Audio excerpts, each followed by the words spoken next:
Hey there, this is Pete Townsend from Norio Ventures, and welcome to Money Never Sleeps, a podcast that looks inside the head of entrepreneurs and at the crossover of startups, enterprise, finance, technology, and life as we know it. This episode of Money Never Sleeps is sponsored by PAT FinTech, the training partner that demystifies fintech and digital finance for financial services professionals. We've got Brian McDonald on the show this week for part one of a two-part series on M&A and growth stage fundraising. Brian is a managing director at Bay Advisory here in Dublin, a team of corporate finance specialists who apply their knowledge and expertise to the tech sector, helping these small and medium enterprises sell and fundraise at the best value. Continuing along the theme from recent episodes of looking at entrepreneurship downstream from where Eoin and I ply our trade, we thought that getting seed stage founders in our audience thinking about their options down the road was a good idea.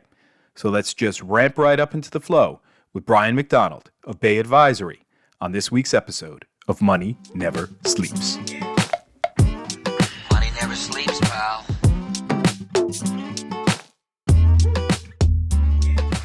Here we go again, recording today from the home studio with Brian McDonald, Managing Director at Bay Advisory, a Dublin-based team of corporate finance experts who specialize in M&A and growth stage fundraising for technology companies. With that, welcome to the show, Brian. Thanks, Pete. Great to be here. Awesome to have you here. I know we all met back a couple years ago now at this stage, I think, and all stayed in touch. It was probably about a year into your adventure at that point that we started talking. So It's great to finally have you on the show. Look, great to be here and looking forward to the chat, guys. Cool. I'm a bit of a fan. I listen to your podcast fairly avidly, so it's great to be on it. Awesome. That's awesome. Good to hear. Yeah, we did a shout out last week to a guy, Neil Ryan, who I used to work with back in the Fidelity days. And one of the listeners from the US got in touch. Sean Ward, pal as well. Shout out to Sean Ward. He was the founder of Gizio, a fintech in the US. It sold out to Jack Henry.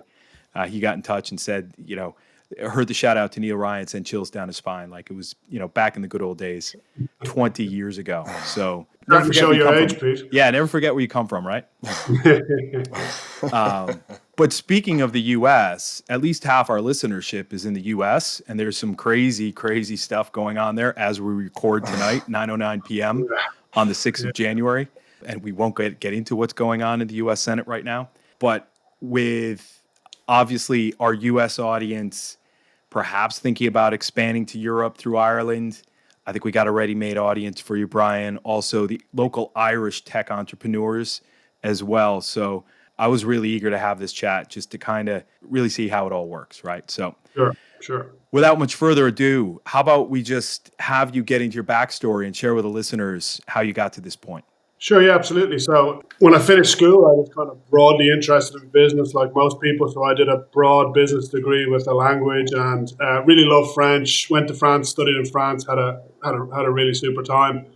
Finished up university in Trinity, and I kind of said, you know what, I really don't know what I want to do. And when I say I don't know what I do, it wasn't that I didn't know, whether it would be kind of accounting or banking. I really didn't have a clue what direction I wanted to go, other than broadly I liked the idea of business and technology. So somewhat, against the wishes of my parents, I decided, you know what, I'm just going to go to Japan for a year. So I applied for a teaching job in a place called Iwate-ken, which is a part of Japan right in the north, one of the most rural places of Japan, actually, and very few foreigners. So randomly, I found myself there teaching French in a university and teaching English, and had an absolute ball. There for about a year and a half, came back in September 2001. And the world, it's kind of interesting that we're recording today in a really interesting time in US history, but I arrived back looking for my first job in September, just after 9/11. So I was going through airports just after 9/11 home from Japan. So I got home and the world had changed completely. So I scratched my head and said, look, I need a job now. I've kind of spent the last 18 months, teaching English, but having a great time. So it really focused my mind. And I said, you know what, I've just got to find something that pays a few bills, gets me out of my childhood bedroom. So I had a couple of approaches from some of the big four accountancy firms, and I liked what they were doing, really enjoyed it. But ultimately, in the end, they just pulled back and said, you know what, we're not taking anybody on at the moment. We don't know what's happening in the world. So eventually a very small practice, actually called Diagna Carthy O'Neill, took me on. And at the time, they're still around.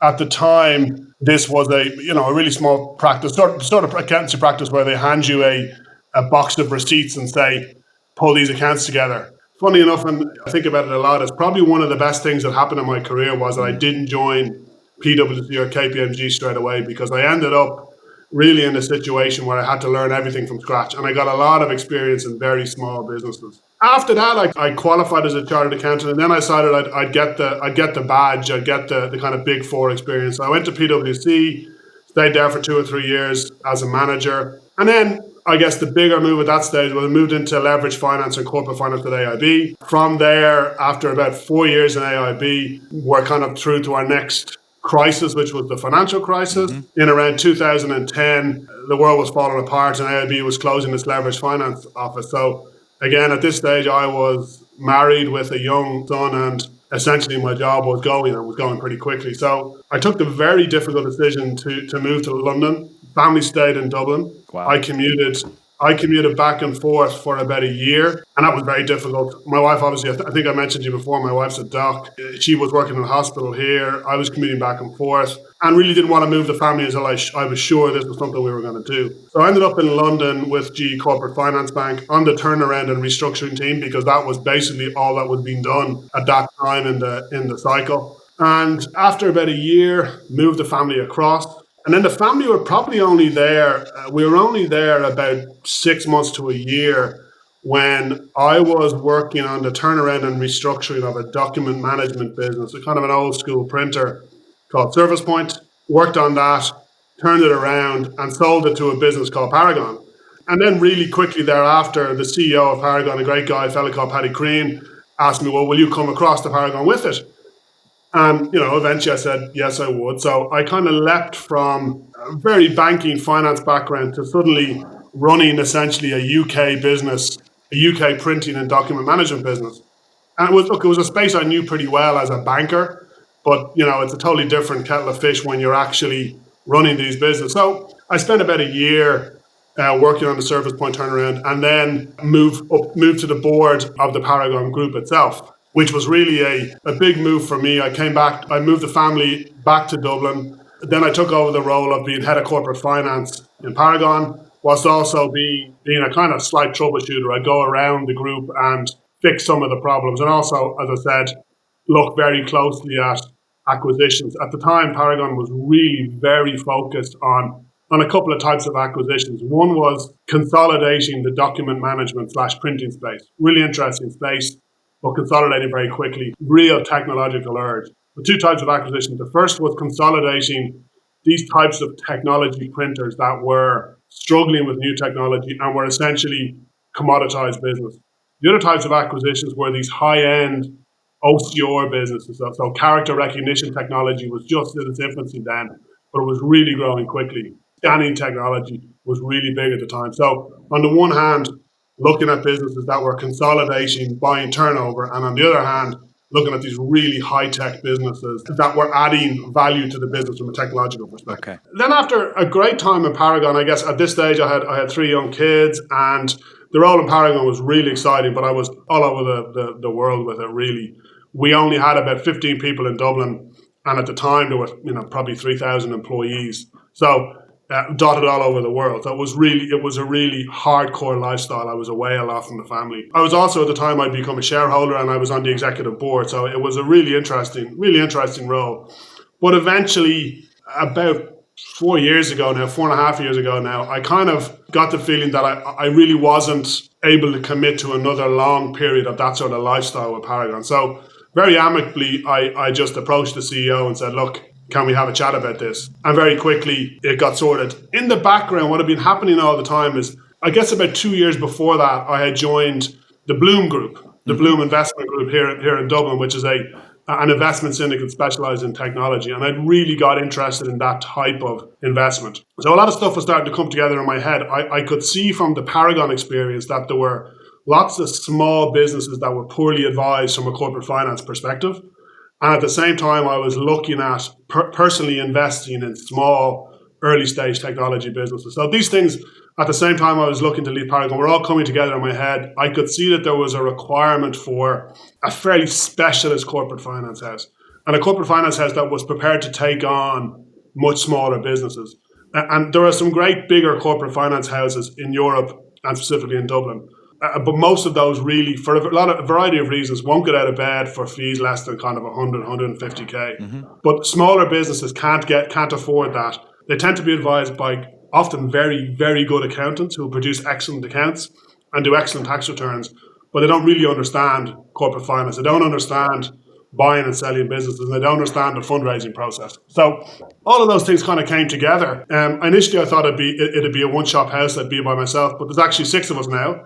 We have a presence in Ireland, and we actually have a member of staff now in LA. It's been good. It's been busy, and I love what I do. Great. Really interesting backstory. And from looking at your LinkedIn profile, Brian, and knowing you a bit, I was just trying to figure out this connectivity point to the SME space. What I'm hearing is your first experience as an accountant, like you said, being handed a box of receipts, right? And working with the smallest businesses from the very earliest days of your career, that must have left some kind of imprint for you, right? Mm-hmm. And then seeing those tech companies that were being integrated by Paragon and probably getting your head around that side of it and the contribution to the working world really by emerging technology, and then your involvement with the Bloom Group. Did I kind of hit the nail on the head there with those 3 things that kind of said what looked like a life of working in a big business space that you said, to hell with it, I'm going with small businesses here? Yeah, I think that's right. And I don't want to give an impression that I'm an oracle of some sort, or that this was all very well planned. A lot of this it never is. Things fell the right way that I got to a space now where, it all looks like it's all been pointing this direction. But, for long periods of my career, it was never that clear.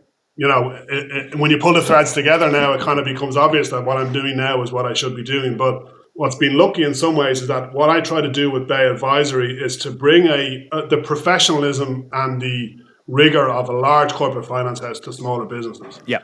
And keep our team pretty lean, and to be able to offer senior people all the time to these smaller businesses. And a big part of our offering, at the moment, we probably do about, I want to say 25% of our work is fundraising advisory, and about 75% is sell-side advisory.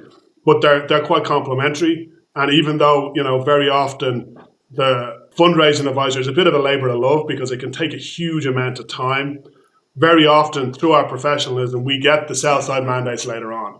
So our model is that ultimately we'll get those mandates or those bigger fundraisings later on in the process. And that's kind of been useful. And the other thing that I've done, and I think it'd be good to touch on at some point, is that I also have joined the board of a number of kind of fintech businesses and high-tech businesses. And I think that also lends a bit of credibility to your ability to help these businesses, and also your relationships, and that people rate you enough to bring you onto their board when they don't really have to. Absolutely.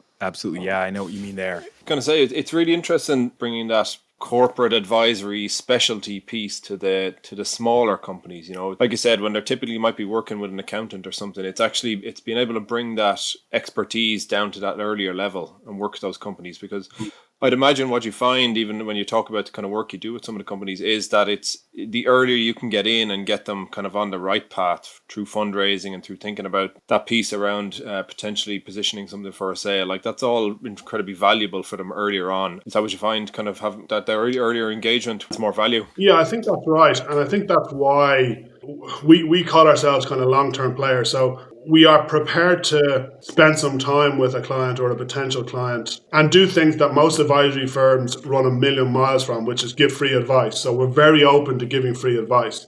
So we're very open to initially having conversations. We're even okay to give a view on valuation and let, before we even have an engagement with them. And, that would be, to a lot of advisory firms, that would be sacrilege. But we use that as a way of showing what we can do.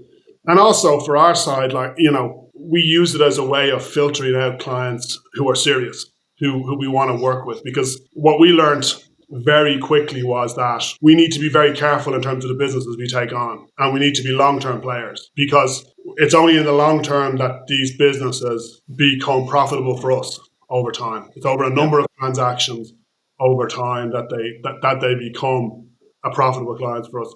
it would be very rare that a seed stage business that we help is a profitable engagement for us. So that's kind of our way of working. And we can do that because we don't have overheads that some of the bigger guys have. We don't have huge offices. We don't have secretaries. We don't have that kind of heavy administration costs that other guys have. But we do have, I guess, the same quality people. And that's what we haven't scrimped on, is the people, the professionals that work. And nobody who works for us is involved in anything else other than client work. So we lean very heavily on technology to automate what the stuff that we do. And we work hard on making sure that everybody is value adding the team.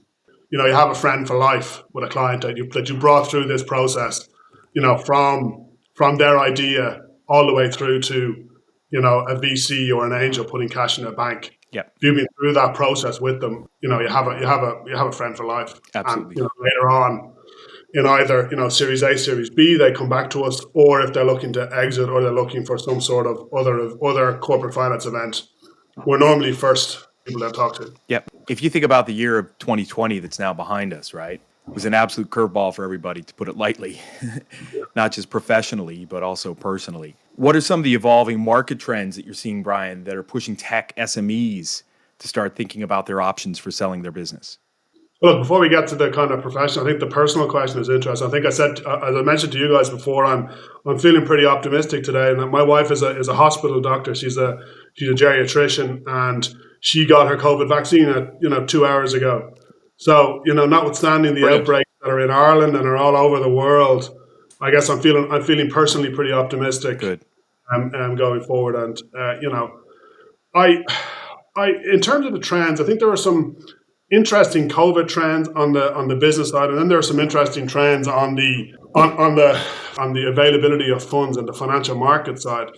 I think what's really interesting, or I always find really interesting, an awful lot of what I do would be non-quoted, so very often private businesses. As you guys will know, in Europe, the public spaces are not, the public markets are not quite as broad as in the US, and bigger companies remain private for longer here than they would in the US. But what's really interesting is, as we're seeing the tech valuations, particularly in the US, but also elsewhere, are really getting quite bubbly, and the smarter people than me will say whether they're overvalued or not. But what we are seeing is that we're seeing bigger investors coming down to private businesses and pushing valuations up in the M&A tech space. So people are asking themselves the question: if I can buy Google or anything else for X, then a private business at Y looks like a real steal. Yeah. And generally that ends up in a situation where the founder is in a good spot, being compared to a publicly quoted business in the US, as opposed to being a private tech business in Ireland. And, most of the time when we do our work with our clients and we look at valuation, we'll always look at similar publicly quoted business in the US, but then we'll always look at the discount, which is a huge discount to that. But we'll do some sort of comparison. That discount's been getting, it's still there and it's still significant, but it's been getting tighter and tighter over 2020. Has it? Which I think is a positive trend, right? Certainly for a sales side. So I find that interesting. I think valuations are still pretty good. Activity, certainly in Europe, on the M&A tech side, has been reasonable. It hasn't really gone away, unlike some other spaces, in leisure or anywhere else where there's been a real reduction in transactions. Transactions have been pretty good, certainly in the mid-market private space. There are some obvious trends in terms of valuations. I mean, there are certain businesses here that have done reasonably well in COVID, and it's the classic diversified healthcare or virtual healthcare, virtual assistants that have done well. So there's some interesting trends around businesses that have done well. But in general, I found that valuations of tech businesses have held up really well, and tech entrepreneurs have actually been some of the most resilient people that I've seen in this COVID, because I was amazed. We have one client we're working with that is an outsourced IT provider, not quite in our usual type of business, but it's an outsourced IT provider. And he would tell me stories about certain very big businesses who, couldn't have their staff working offsite, whereas for a tech business, working offsite, working off a laptop is what they've been doing for years. And that just for me represents the kind of resilience of the smaller business, which I think has actually seen them through pretty well. And there's still quite a bit of pent up demand. And I think, notwithstanding a potential correction in the public markets in January 2021, I think there's likely to be some pretty good deal activity, both on the fundraising side and on the M&A side.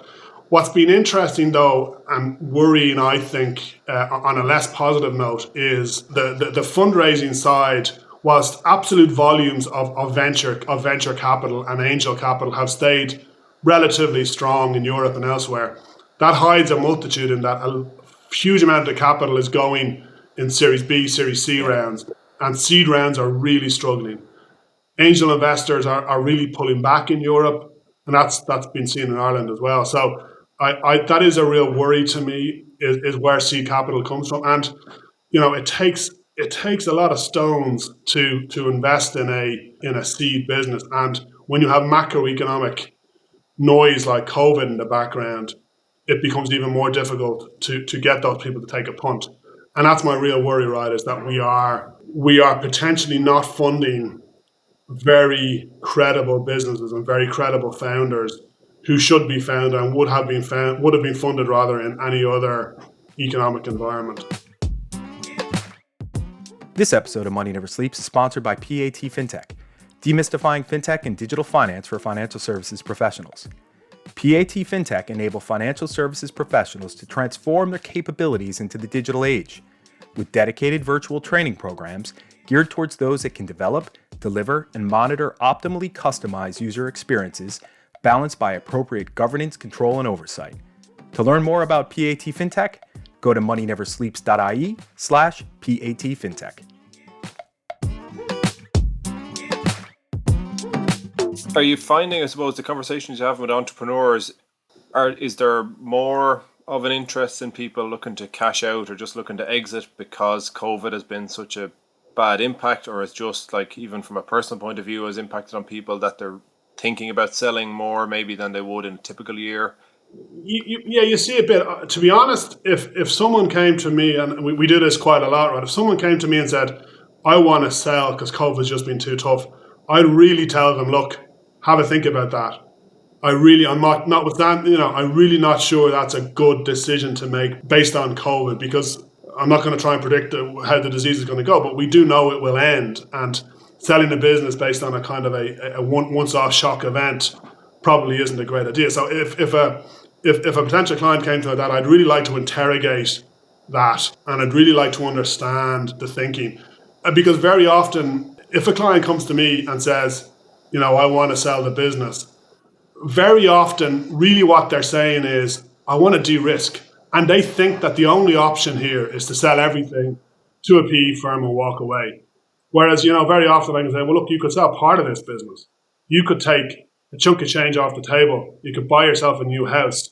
You could de-risk yourself personally and still drive this business. So, and I think very often entrepreneurs aren't educated in those types of options and those options that are available. So, I'm very open to looking at other ways in which we can get the entrepreneur where they want to go to, which often when you just dig a little bit, you realize that when someone says, I want to sell the business, really what they're saying is, I'm working too hard here and I need to have a family life again. So there are other ways of fixing that don't involve selling the business. Yeah, and there needs to be kind of a story for the buyers as well, right? In that it can't just be, hey, this guy's sick of the business, right? Or, this woman is sick of the business. It's something to the effect of, we've taken this business as far as we think we can from a strategic perspective, and we know that we need to really achieve some more commercial scale at a much higher level in order to really grow the business. And we'd like to do that through a merger, through some type of strategic partnership with a bigger firm, right? That sounds like a better story than, hey, I'm just throwing in the towel, right? Yeah, and look, the surest way of not getting a deal done is to show any sort of desperation or any sort of negativity around the business, because a buyer is automatically already has his suspicions up. It's natural. A buyer always wants to make sure he's not buying a turkey. Yeah. So he's always looking for someone who's trying to potentially con him. So if you're coming across like you just want to get rid of this business, you'll never get a deal done. And one of the things I always tell my clients is that we need, throughout this process, to be prepared to walk away. So when I negotiate on your behalf and I tell the other side that that's not good enough, we need to be able to walk away. So we need to be able to have our bluff called and to be able to say, okay, I'm prepared to walk away from this transaction and either look for another acquirer or look at another way. And again, you need to be able to be in a position where you have a second option. I think that's the crucial part of getting a business sold, is by being prepared to walk away and have another option that's acceptable. When you get to the business end of a deal, there's always a last minute hitch. Every single time there's something that happens, and it can be a roller coaster. Yeah. But you have to be prepared to, if the deal isn't good, walk away. And as your advisor, despite the fact that our incentivization is typically success based to get a deal done, we would regularly tell our clients, look, if they keep pushing this point on X, whatever the point may be, we need to be prepared to walk away. And that's where I guess the early process helps too, in that hopefully earlier in the process you have looked at the market and you see that there are other people who would buy this. It might be a setback. It might be that you have to go back 3 or 4 steps to go to another acquirer. It may be that you have to suspend the process, but in the end, that's probably the best route. Yeah, it's a really interesting context and one that differs quite a bit from a founder raising seed capital, right? Where if you are a existing business and the founder wants to perhaps sell, take a bit of money off the table, whatever, yes, definitely. You need to know what your walkaway point is, because you can then just go back and keep running the business. When you're at seed stage and you're raising capital and it's either deal or no deal, usually no deal means no business, right? So it's a bit harder when you're working with seed stage founders to, what is the walkaway point where you say, listen, I am not taking that money from that investor and I'm actually going to just extend my business plan by a couple of years on minimum capital as possible, because I know I'm not going to be able to get the big check I need in order to really accelerate, right? Yeah, look, and I think that's that's a really good point, Peter. And what you're doing there is you're weighing up giving a huge percent of your business up, but to drive that smaller value much more quickly. So in other words, you have 20% of 100 million rather than having 100% of a million. Yeah. That sort of thinking, right? That you end up in a situation where you're prepared to take that bet or not, or you make the calculation and say, actually, I'm better off continuing to bootstrap this, because if I come back in a year's time, my valuation will be 5 times what it's worth, and I'll have those options. But I think in some ways the psychology flips a little bit there, Pete, because very often, and I'm occasionally on the other side of the table where I'm investing in these types of early stage businesses. And, one of the things I always think about is I've got to keep the founder motivated. This founder walks away for an early stage VC capitalist or for an angel, then the business is gone. Very often, the businesses I deal with, there's no assets, zero actual tangible assets. Yep. It's almost always the founder, the idea, tech. So if you get to a situation where you've demotivated your founder, you're not in a good spot. So that's something you got to be really careful with. And that's something I would always point out to potential investors and say, look, you can push this, but I'm not sure you want to. Yeah. Yeah. And that demotivation can come from a very low equity percentage that the founder is left with, or it can come from just being, unhappy with the strategic direction the business is going. So you got to be really careful there. I think that's right. And I think one of the things very often the founders I work with are very high caliber individuals. And if they weren't starting these kind of fintech businesses or other types of deep tech businesses, they would be working for Google. They'd be doing some high-end job or some big tech businesses. And I'll point out to them, I'll point out to the potential investors and say, look, if this guy ends up with 10% of the business, he's much better off going programming somewhere else for a big tech business here in Dublin. Why would he do it for 10%? Absolutely. And I think there's those types of arguments that you make on behalf of your client. Yeah. Back to that startup phase, we know that the way you set up your company at the very beginning can impact how you're able to sell the company and the liberties you may take with that at a later stage. Any tips for entrepreneurs just establishing their businesses now, especially for those that may be eyeing the U.S. market? Yeah, so I think there's a few points. I think in the first instance, alignment is really important. So if you're setting a business up and your intention is to quickly go to the US, you want to make sure that your seed investors can invest in a US business, for example. So I often see situations where the funder doesn't realize that they're going to the US that quickly, and the documents will stipulate that this fund can only invest in an Irish entity. Mm-hmm. So then, when you're trying to flip it to a Delaware corp, you have these enormous problems generated pretty quickly. So you want to make sure that your funders really understand your trajectory, and that's the same for anything, not just for funding. You want to make sure you're on the same page as your funder. In terms of eyeing the US market, I think there's a really interesting dynamic as well around the US, and that is in terms of valuation. So when we look at valuations in the US, they tend to be much more favorable for a founder in the US than they are here. So you very often see Irish companies saying, "Well, I want to raise in the US," and it's never quite that easy. So I won't say never, you will very rarely find a US fund and the angel who's prepared to invest in anything other than a US incorporated entity. So you got to be really careful when you look at the valuations in the US and you say, I want to get that valuation, or, I could go and get this valuation in the US. Why should I accept this valuation in Europe? It's not quite a like for like for a number of reasons. The other thing to remember is that if you're looking at a US presence, there's a couple of things. It'll almost always be a Delaware corp. Mm-hmm. You'll almost always want the investors will almost always insist that you are based in the US. There are relatively few successful early stage fundraising of European businesses by US capital. Relatively few, very early stage. I think overall, and we can get into tax and we can get into registration and all sorts, but really the core point is the alignment, to make sure that everybody's on board that the US or elsewhere is where you're going to go ultimately. Yeah, that makes sense. And I like you're saying, I'm talked to a few founders who, when they start talking to the Silicon Valley VCs, the first expectation is that yes, you will set up a Delaware co, whether it's a top co or it is within your structure somewhere, but it's a pretty important thing to do. And I know that when you have US investors coming to Ireland, they may not be familiar with Irish law and legal structures and how that all works. It's just a different ballgame, right? So lots of early thinking there needs to go on. I and look, I've done it recently with a business I sit on the board of. We've done this recently. We flipped into a Delaware corp, so it's doable, it's achievable, but you need to go with your eyes open. That it's we had pretty chunky legal bills in the US, chunky legal bills in Ireland. We had our existing investors who had to agree to all of this.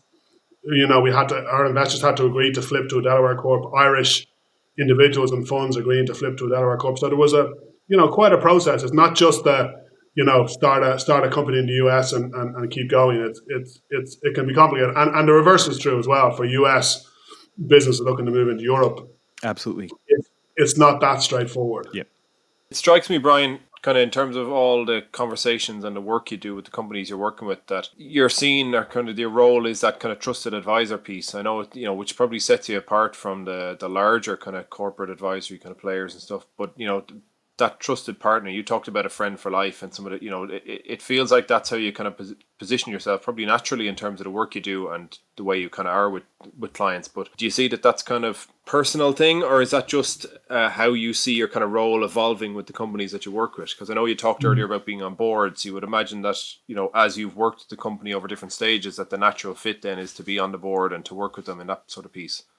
Yeah, and I think that's often the last piece is the joining of the board. And I think it's interesting. So we, in-house in Bay Advisory, we have these discussions all the time where, most corporate finance advisors will give you the old adage, it's as difficult to sell a small business as it is to sell a big business. So you might as well sell a big business because your fee is a percentage of the sale. That's broadly what you hear from most people. So like a lot of my colleagues and compatriots in the corporate finance world will look at us and scratch their head and go, why are these guys, who I think we'd be well respected around the place, why are these guys dabbling in businesses that are being sold for a couple of $1 million or businesses that are funding, that are only raising €500,000? Why are these guys dabbling in this?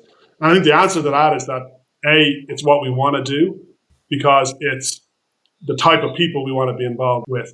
And the second point is that we're longer term players. So, if you were to ask me in 5 years' time, what will the profile of the business look? I think all of our new clients will still be of the same profile.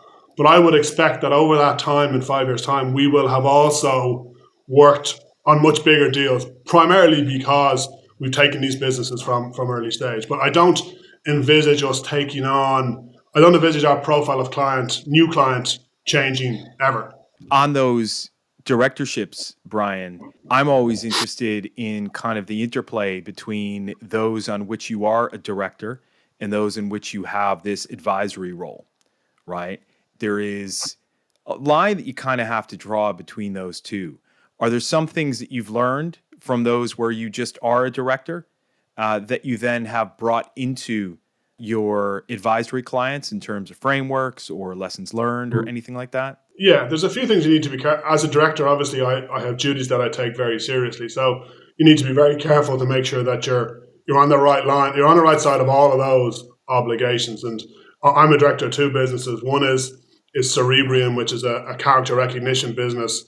Very interesting guys, Jill and Ken, based in Donegal, and they're a really interesting business. Very smart people. They do character recognition software predominantly for the insolvency sector.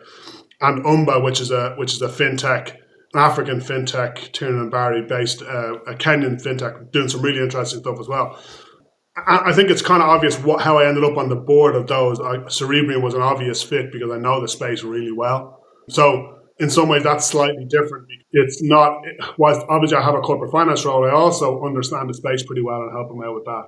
In terms of Umba, I guess that was as much a relationship play. I guess I invested very early, very, very early in Umba. Very small beer I invested with them, and then just kept going on the journey with them. And, now that's the business that flipped to a Delaware Corp. They're now based in San Francisco and really smashing it out there. So in terms of the learnings, I guess one of the big learnings I've made is that I really want to avoid being that kind of dispassionate advisor who doesn't understand how much these businesses matter to the founders. Mm-hmm. So when I see the guys work, how much work they do and how much they love what they're doing and how passionate they are about it, when I look at engaging clients on the sell side, I really have that in my head to say, you got to be patient with these guys.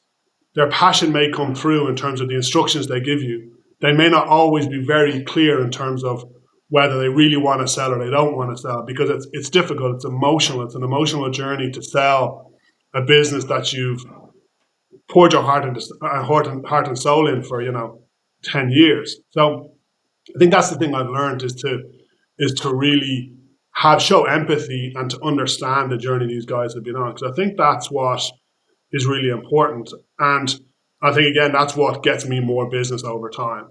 Things like that, I'm prepared to recommend they shouldn't do a deal, even though we lose money on them not doing deals. I think they're the learnings I have, and it's kind of the soft skills more than anything else, Pete, to be honest. Yeah, I know what you mean, and I mean that's where I get the most joy out of this as well. Is just those relationships, right?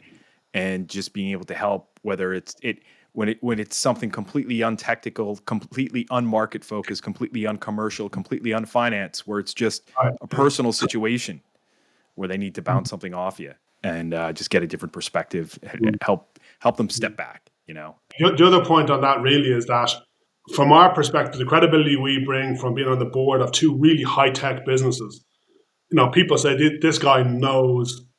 I don't profess to be a kind of pure techie or a programmer, but I know I know my way around technology businesses. Mm-hmm. I know what to look for. I know KPIs. I know what boards are looking for in these businesses. I think that also lends a kind of additional layer of credibility that these are the types of business that we work with, and I think that's really helpful. Okay.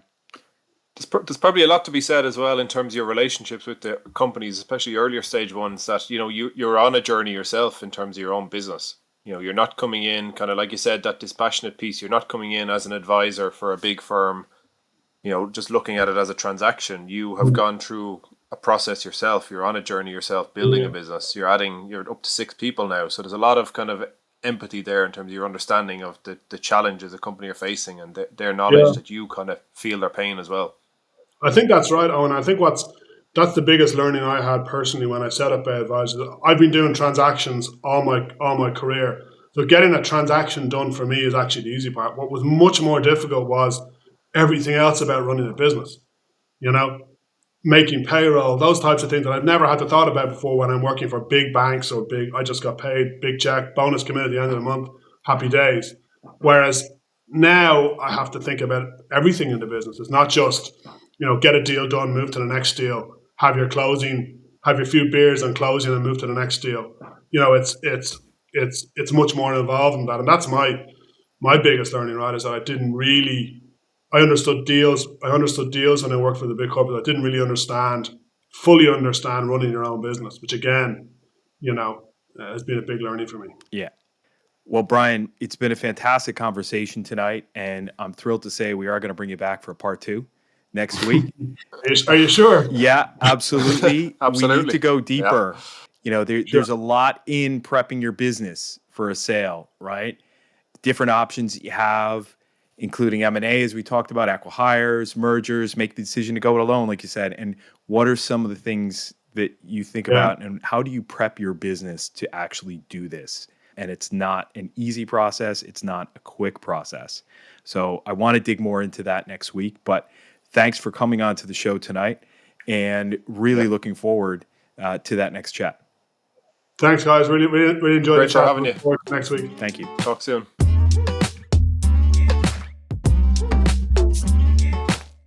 That does it for this week, folks. And thanks to Brian for opening up his mind to help us figure out why he does what he does. Tune in next week for part 2 with Brian and a deeper dive on prepping your business for a sale. Links and show notes for this episode are on moneyneversleeps.ie, so check us out online. Also, you can subscribe to our Money Never Sleeps newsletter at moneyneversleeps.substack.com. If you're enjoying Money Never Sleeps and want to see it continue, make sure you hop on over to Apple Podcasts and give us a 5-star review. You can also review us now on Podchaser, so check out the Money Never Sleeps page on podchaser.com. Don't forget Conan Brophy from Create Sound. He mixes and edits each episode for us and is an excellent media man to get in touch with when you're thinking about launching your own podcast. As for me, I help startups get their products to market, get customers, and finance their vision. You can find me on LinkedIn, Twitter, or at norioventures.com, and you can follow Eoin Fitzgerald on Twitter at OwenFitzgerald9. Finally, till next time, thanks for listening. See ya! Money never sleeps, pal.